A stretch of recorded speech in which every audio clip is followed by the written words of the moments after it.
In every part of the world, there are courageous people taking a stand for liberty, often under extraordinarily challenging circumstances.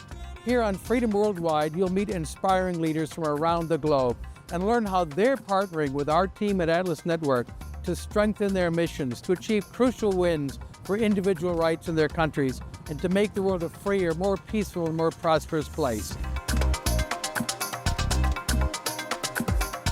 I'm Tom Palmer, coming to you from Damascus, Syria, Rio de Janeiro, Brazil, Brussels, Belgium, San Jose, Costa Rica, Dar es Salaam, Tanzania. This is Freedom Worldwide.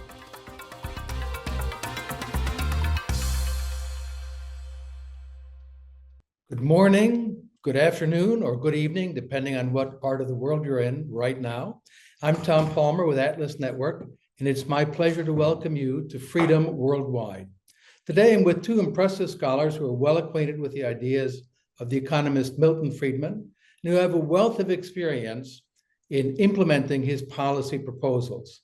Leszek Balcerowicz is a scholar in Poland who was finance minister in the first post-communist government in Poland that successfully pioneered a plan to move Poland from communism to a market economy.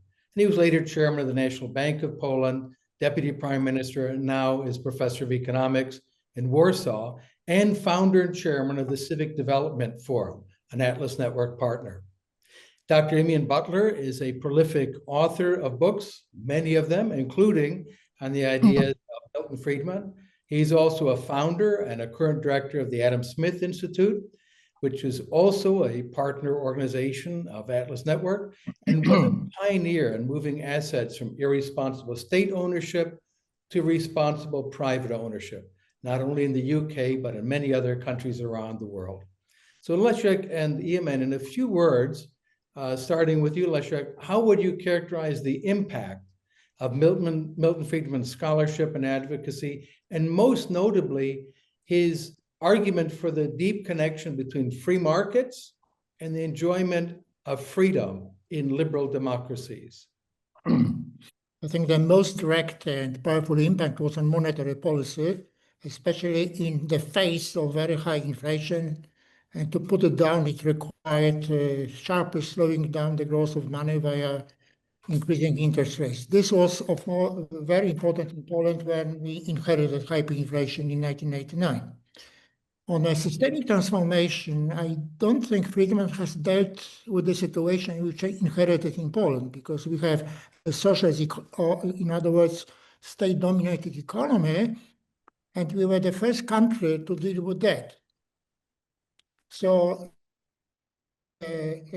privatization was extremely important. I know that Friedman was a great proponent of private ownership, but I don't think he was dealing empirically with massive privatization. So we have to be innovative, and one of the innovations was vouchers. So to speed up, to spread, not only saving state enterprises, but spreading ownership in the economy. Eamonn. Well, I think Friedman speaks to us today because really the powerful attraction of the free market point of view. And you have to remember that Friedman was an absolutely brilliant communicator. I always say that Hayek was the wisest man I ever knew, but Friedman was the sharpest. He would always have an answer for people. He was extremely good in debate. And of course, he wrote the book Free to Choose, which was extremely influential. It had a particular influence in Eastern Europe with people like Mark, because it was one of the few Western books that they could get before the Berlin Wall came down, and so he has that enormous appeal to people who really believe in liberty and want more of it, and his critique of big government, and of course all backed up with an academic distinction. So really, that's what sets the man out from others. Well, I recall also in his Newsweek columns, but also his many television appearances, he could deflate a bad argument, explode it completely, and do so with a smile and good nature. So he won so many friends for liberty. Back to you, Leszek, when you came into office, Poland had hyperinflation, price controls, shortages of virtually every valuable commodity. I was there 1989, and I remember it was hard to get anything in the shops. So did you find Friedman's prescriptions helpful in taming inflation, that particular monster that you faced? Well, yes, but it was obvious from studying experiences of previous hyperinflations that you have to do something which was in Poland called shock therapy. You have to very rapidly reduce the rate of growth of money while removing price controls, introducing free market. What was unique, I think, in Poland in 1989-90 was the combination of all kinds of economic catastrophes. Hyperinflation was one, recession was another one, and state-dominated economy. So we have to combine transformation with stabilization, while stabilization could work faster than privatizing state-dominated economy. So this was a kind of experiment, how to maintain the pace of these two transformation changes while maintaining democracy, which was introduced in 1989. You managed Yes. brilliantly with great success. Poland is quite a success story in Europe. So, Eamonn, you've written quite a few books on economic thought, from Adam Smith up to a whole range of different thinkers and economists. What do you think Friedman brought to economics that had been missing prior to his work? And in particular, how original and influential would you consider his monetarist approach to inflation and macroeconomic stabilization? Well, of course, when Friedman was writing, Keynes was very much in the ascendancy, and we were all Keynesians. Everybody believed the Keynesian model. It was starting to unravel in the 60s and 70s because it was leading to huge inflation, because Keynes was saying, well, government should overspend when things are bad and cut back when things are good. But of course, they were very happy to spend and spend and spend, but not so happy to cut back when they should have cut back. So you had these problems emerging in the Keynesian model, but nevertheless, Keynes's followers found ways of getting around them and explaining why these bad effects were happening and how the theory was still correct. And Friedman was one of the few academic economists who challenged that, and particularly with, as you say, with his monetarist theory that fundamentally, when you print too much money, it's like everything else. When you've got an excess supply of something, its price goes down, and that's true of money as well. That when you have too much of it, it doesn't buy you so much. You get inflation, and we had that in the UK. Nothing like the scale that they had in Poland, of course, but we had to deal with it, and so Milton Friedman gave us the wherewithal to do that. He gave us the intellectual justification to squeeze down hard on the supply of money. Even though we were in the UK facing a recession, in Eastern Europe it was far worse, of course.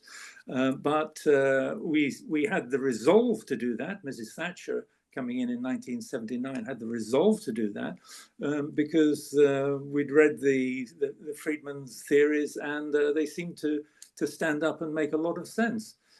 So he was extremely important in reducing inflation, not just in our two countries, but worldwide, from an average of about 30% down to just a few percent. It was a major transformation. I think Friedman's great contribution was also to undermine statism, which was very influential in the Western economics. I remember the discussions in the 30s of 20th century whether socialists can work. And most of the prominent economists said, yes, of course, including Schumpeter and others. And after the Second World War, Paul Samuelson, I think still in the 80s, were predicting when the Soviet Union would catch up with the United States, which was a complete nonsense at the time. He was making this prediction. So I think Friedman has largely undermined statism in the Western economics. His pioneering popular books, outside of the specialized area scholarship, was Capitalism and Freedom. I read that in the early 1970s, and I was really struck by his arguments and how markets can also lead to greater social harmony. His insights into the role of markets, into reducing tensions among groups, and on the other hand, how interventionism sharpens it, puts groups at odds with each other, racial, ethnic, religious, and so on, whereas markets were colorblind. So how important have markets been, as Friedman understood them, in creating a more prosperous, but also peaceful and harmonious world, at least compared to what would have been the case in the absence of those markets? Well, I would say absolutely fundamental. It's amazing how the world has grown since the trade markets opened up after about 1991, particularly when India joined the world trading system, and then you had China coming in. And that has made a huge difference to the poorest countries. I mean, a lot of people were saying, oh, globalization is a bad thing because we're all going to end up like America and America's going to dominate everything. And that hasn't actually happened. What has happened is that much of the world's population has been taken out of $1-a-day poverty because they can now join the international community. And they can trade with the international community.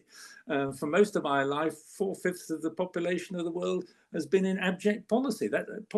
That's no longer true. So these things are important, and Friedman, hit a very important phase there, which is that if you clear governments away, then people get on with each other perfectly well without having to be told what to do. When we say markets, I think we mean, first of all, private ownership, and secondly, competition as widespread as possible. And there is no falsification to the statement that without markets, free markets, and competition, first, there is no economic progress, and second, there is no democracy. Socialism cannot be combined with democracy. Well, let me interrupt for a moment to note that people who are interested in the ideas and the positive proposals of Milton Friedman should check out the new edition of Freedom's Champion, the magazine of Atlas Network, which features Friedman on the cover and an appreciation of the enduring value of his thought. And it also features the inside scoop on what's happening in Syria, what's happening about free speech, successful free market reforms in countries all around the globe, and much more. And a donation of $25 or more will get you a subscription to Freedom's Champion delivered to your door by a uniformed agent of the government, and will also connect you to brave and noble people who are securing liberty, the rule of law, toleration, and limited government in every corner of the globe.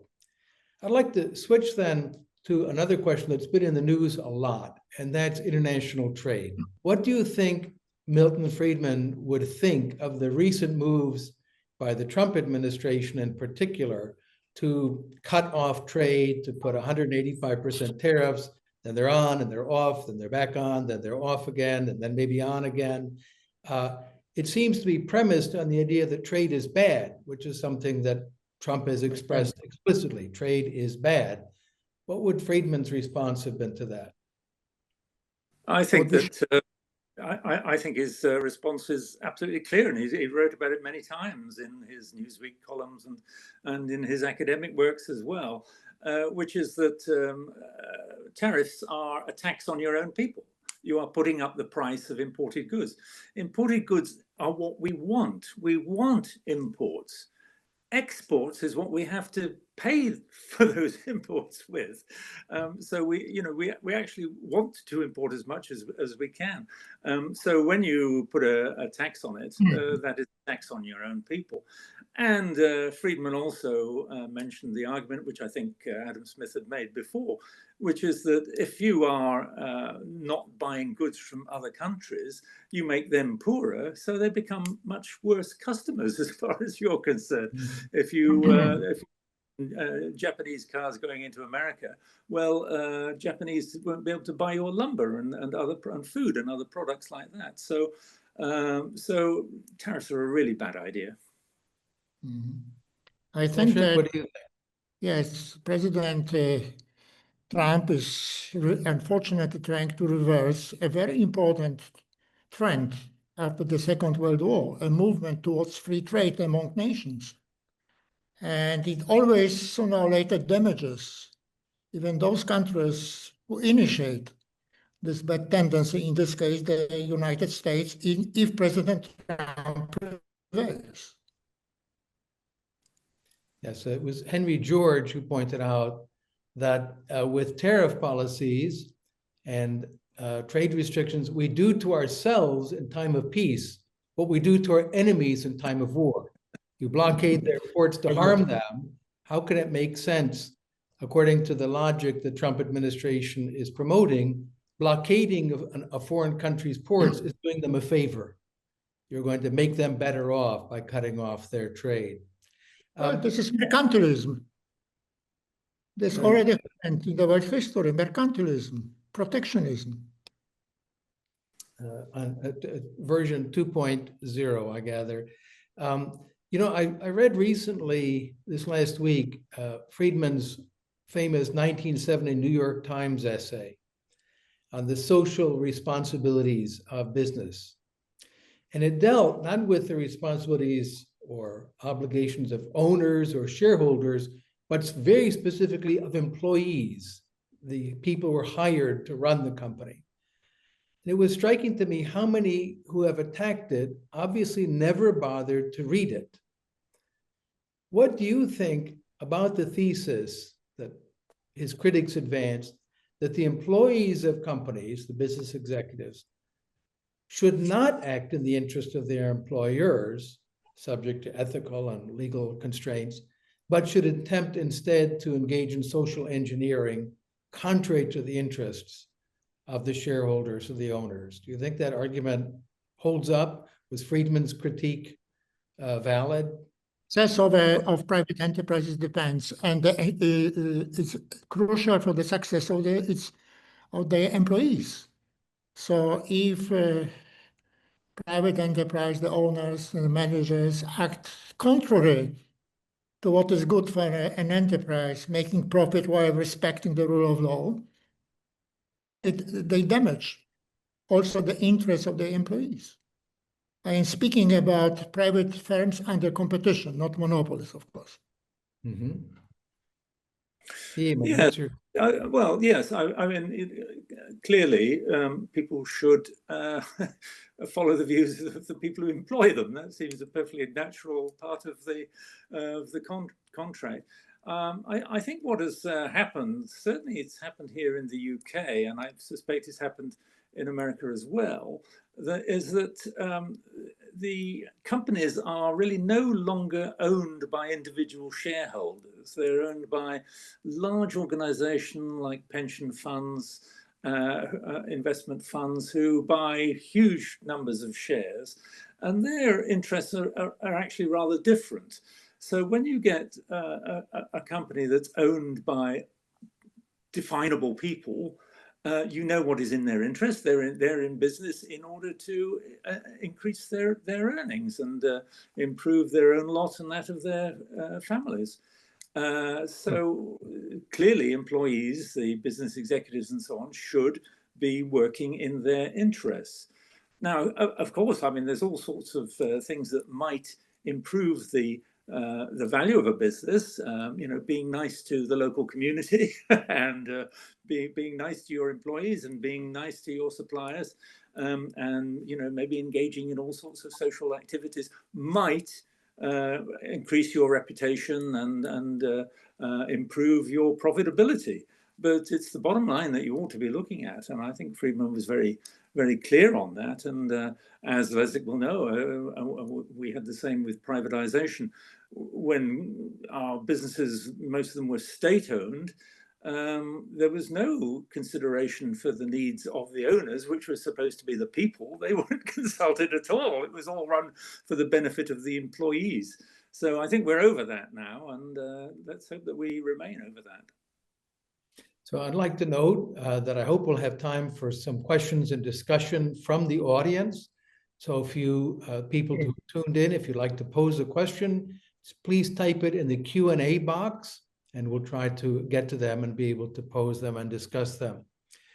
I remember Friedman's proposals in 1990 for the transition of the Soviet Union toward freedom. And then in 2004, I was in Moscow again when he addressed the Cato Institute conference. And I'd like to read very quickly what he said there. It was a sign of intellectual humility. Quote, "When I was first asked that question, what should we do? About 15 years ago, I had a very simple, straightforward answer. 3 words, privatize, privatize, privatize. In the light of the past years, we know that that's much too simple an answer. It has to be accompanied at least by 2 more things, providing a legal framework for private property and providing a reasonably stable monetary policy. But there are many more things involved, and the process of transition is not a fast one, but a very slow one." So he recognized in his initial response, didn't pay attention to the broader institutional framework that makes a market economy possible, notably the rule of law, due process of law, and so on. So a question for you, what do you think Friedman would be thinking about the state of the rule of law around the world? And also, how fast can reforms proceed? I think his focus on privatization was correct one, even though not complete.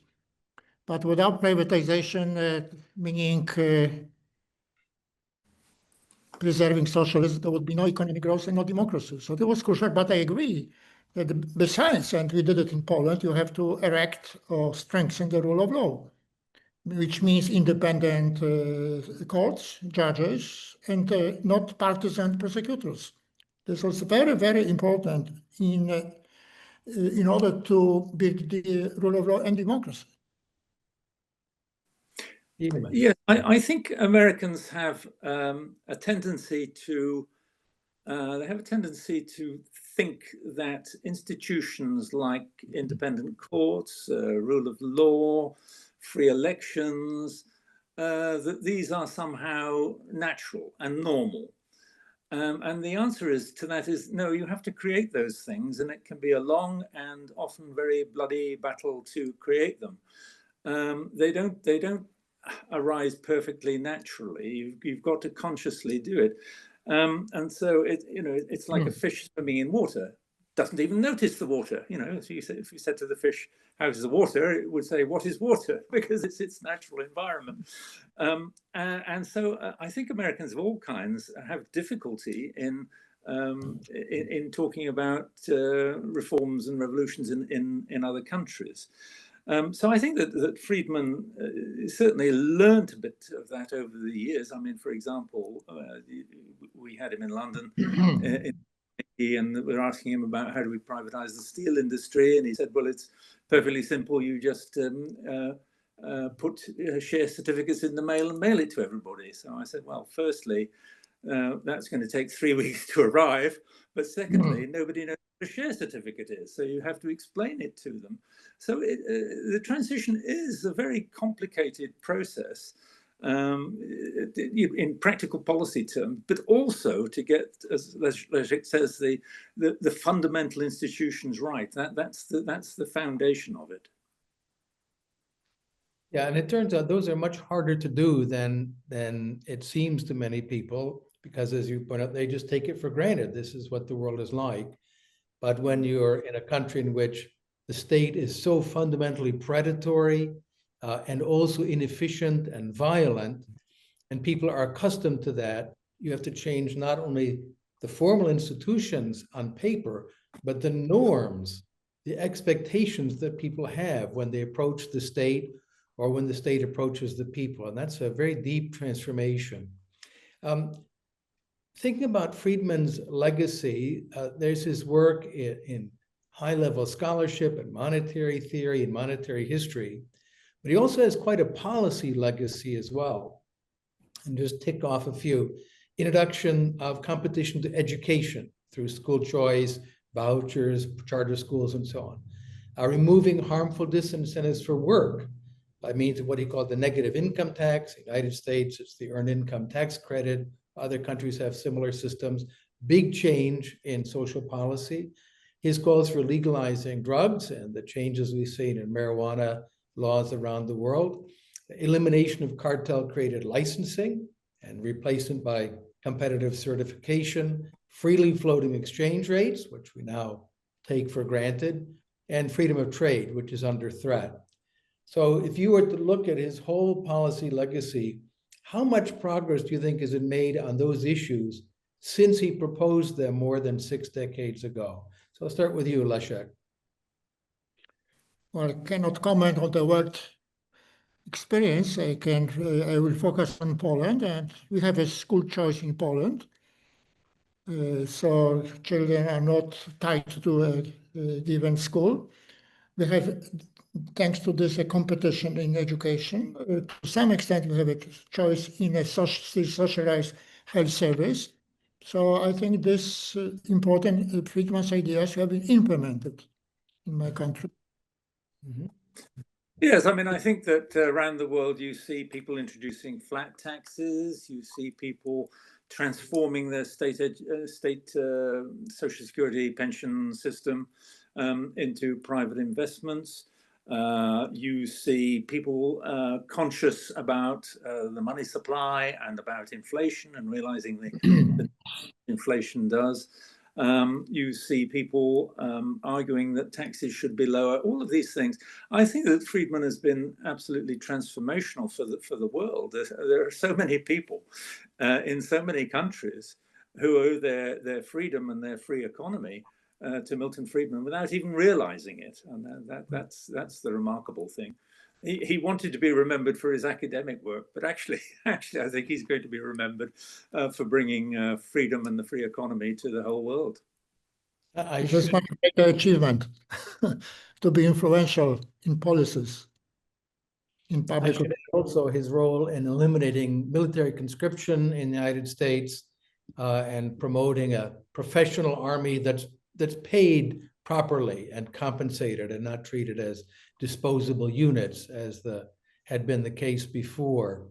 Let me ask then a question before we go to our questions that are piling up. Friedman famously said that he would favor any tax cut, and taxes have been brought down generally. I mean, they were in the 90+% in so many countries since he started his career, but spending has not. Do you think that was a blind spot in his thinking? And what do you think Friedman would be saying today about the massive increase in state indebtedness and state spending? I don't think it was a blind spot exactly. I think none of us could have really foreseen it.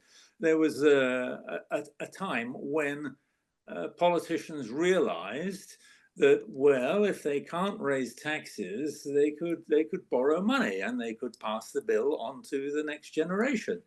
And they suddenly realized this is an absolutely wonderful wheeze, that we can spend as much as we like and we don't have to put up taxes. All we do is increase borrowing. And certainly if you're in a country like the UK or the US and you have reasonably deep pockets, well, you can afford to keep borrowing and the markets won't be punishing you. But that's not true of all countries. And also there comes a time eventually where you are so deeply in debt that people do start questioning your ratings, international ratings. So then you have to start paying more in interest. And we're seeing that certainly in the UK, and we're seeing that in other governments now, where a very large part of the annual budget is spent on interest payments. And it's been great for my generation. It's wonderful. We've had all of these freebies from the government, but my sons are going to be in the generation that have got to pay for it all. I think Friedman would have been outraged at the immorality of that, frankly. I wouldn't agree with this Friedman's advice that reducing taxes is sufficient to lead to reduction in spending via the risk of increasing budget deficit in the meantime. I think one has to tackle spending, and what spending? Not military spending in the present situation. What is the largest part of spending? It is so-called social spending. And there is a lot of social spending, at least in Poland and some other countries, which does not make neither economic or social science, does not help the poor. So, and I know it's very difficult from my own experience, but indispensable to unmask sort of immorality of excessive social spending. We have a time for some discussion now, and we have a question here. I'll read from Teresa Moyo. She writes, following Friedman's logic, a tight or contractionary monetary policy is the approach to control inflation. But because such a policy entails raising interest rates, do you not think this might have a negative impact on economic growth, employment, and ultimately social harmony? What did Friedman propose to address these potential negative effects of a monetary policy that was designed to control inflation? Well, it's quite interesting, actually, that Friedman, of course, advocated base controls. In other words, you should physically stop printing money or quantitatively easing money. He didn't believe that interest rates were the right policy. But we tried it and other countries tried it. And of course, the markets find ways round your controls. That's the problem.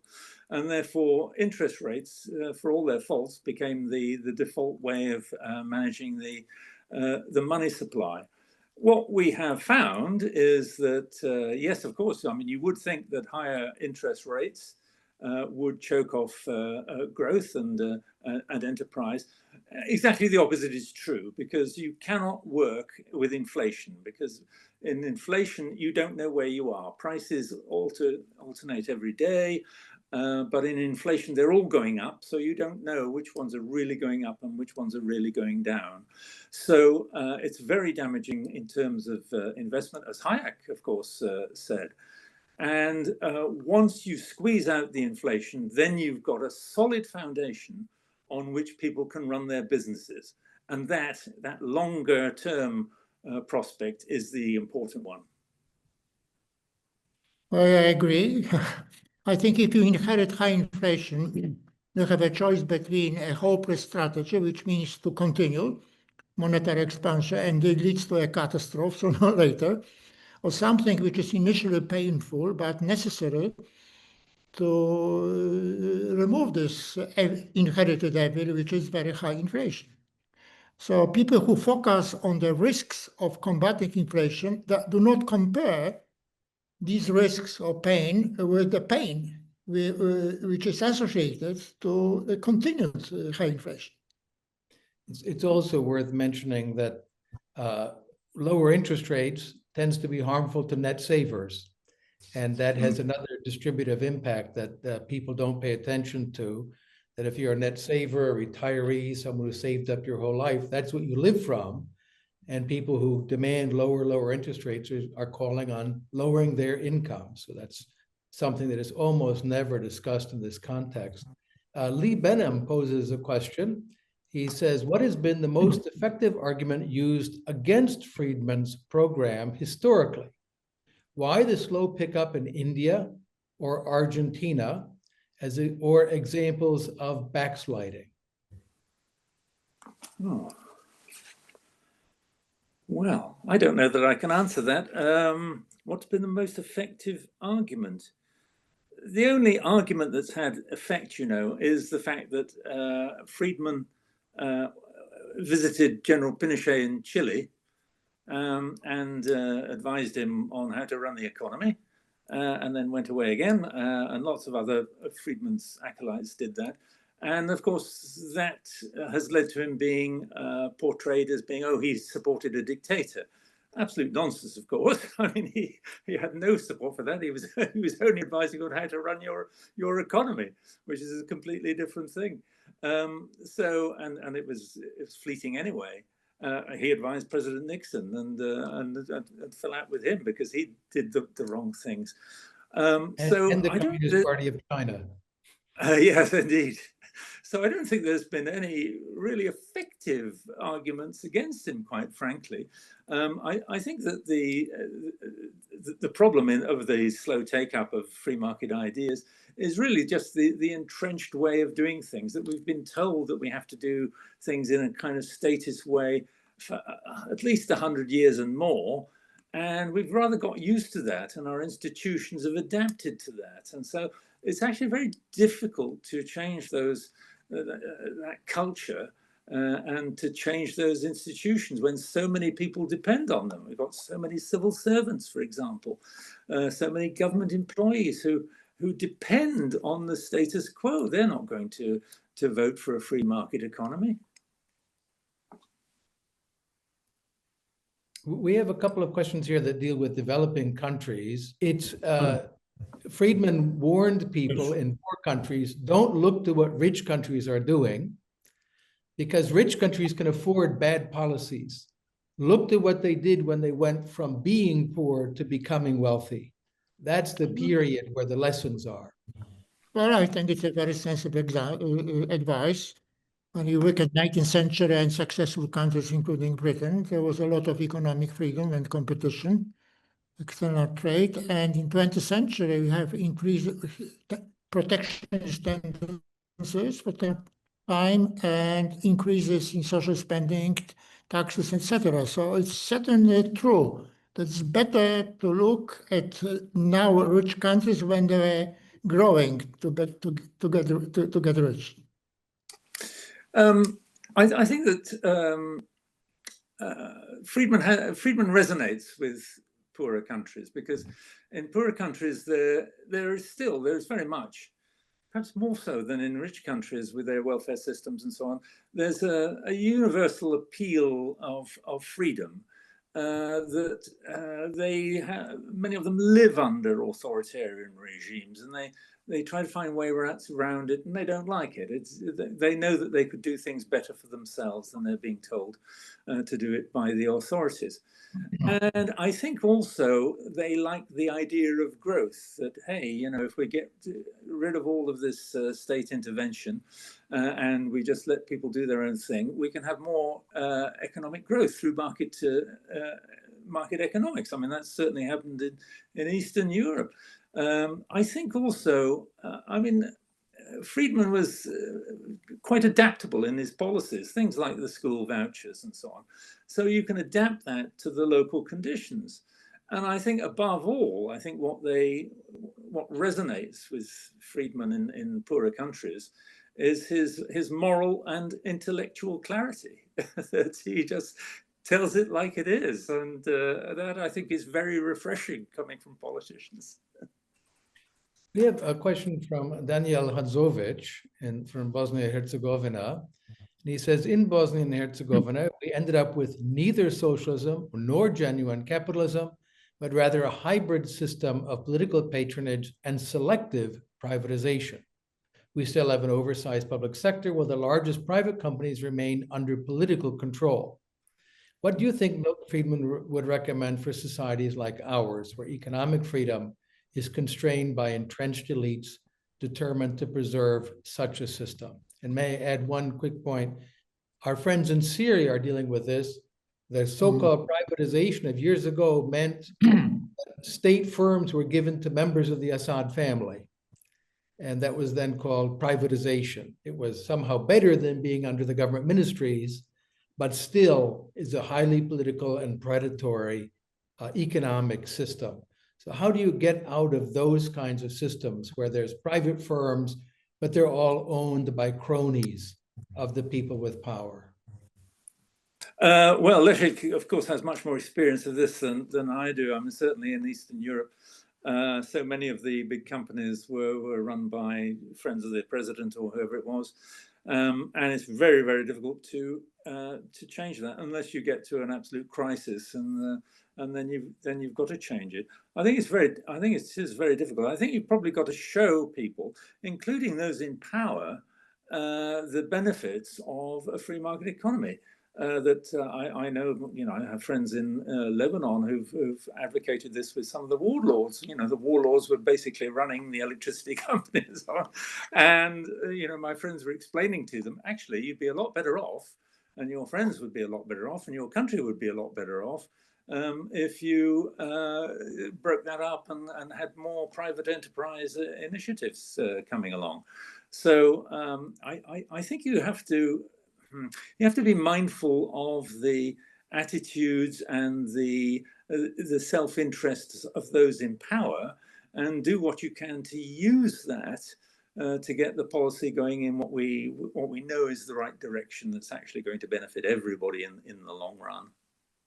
We're getting into the concluding couple of minutes. We have one here. I'll mention very quickly. Tell us something about Rose, and I'll mention here. This was one of the great love stories of the last 100 years, to be married so long and in love all the way up to the end. They were not only life partners, but intellectual partners. And she was involved in every book that he wrote, deeply challenging him, questioning him. She was an incredibly sharp intellectual and a formidable champion of liberty, and in some ways, more strongly pro-classical liberal than Milton was. And she was always urging him to be even more consistent in advocating individual liberty. We have a question here, we'll conclude with this, from Burundi. And the question is about what is the right strategy to respond to protectionist states, the Trump administration. If you're in a country like Burundi, what's your optimal response to having these gigantic tariffs put on American consumers who want to buy products from your country? I think the response is, and I wish that we would do this in the UK, now that we're free from the European Union, we could do it. And just to say, we're happy to trade with zero tariffs with anybody who will trade with us with zero tariffs. And we would both be better off because we would be buying and selling each other's products, getting better stuff, cheaper stuff, and that would be my response, just to basically show up the protection. Let me press you though. If you're going to get 20% tariffs from the US on your goods, taxing Americans, what's the optimal British response, or Burundian, if that's the case? The optimum British tariff would be zero. Okay. Leszek, do you agree? As economist, yes. As a former politician, no. I would respond. We're running out of time. We have more questions to go. It's always good to end hungry, if you will, on this. And I'd like to thank both of you gentlemen for your time and your insights.